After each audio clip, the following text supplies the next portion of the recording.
Substance use disorder.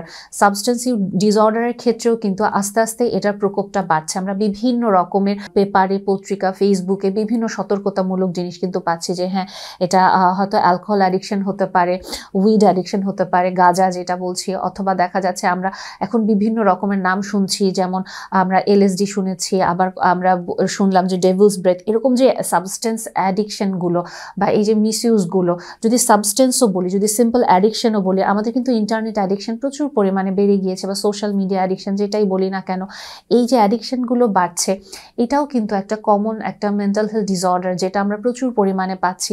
এবং এই disorder আসলে আমরা এটাকে কেন বলছি ডিসঅর্ডার? কারণ অ্যাডিকশন যদি শুধুমাত্র আমি ওই কাজটার প্রতি একটা নেশা আছে কিন্তু আমার দৈনন্দিন জীবনে কোনো ক্ষতি হচ্ছে না, তখন কিন্তু আমরা এটা ডিসঅর্ডার বলতাম না। অ্যাডিকশনটা বা এই যে ডিসঅর্ডার আমরা তখনই বলছি যখন এই কাজগুলো আপনার দৈনন্দিন জীবনটাকে ব্যাঘাত ঘটাচ্ছে, আপনার কাজে কর্মে, আপনার পারিবারিক জীবনে, আপনার ব্যক্তিগত জীবনে, এবং আপনি খুব বেশি ওই বিষয়টা নিয়ে অকুপাইড হয়ে যাচ্ছেন, এবং আলটিমেটলি আপনার শারীরিক দিক থেকেও আপনি ক্ষতিগ্রস্ত হচ্ছেন।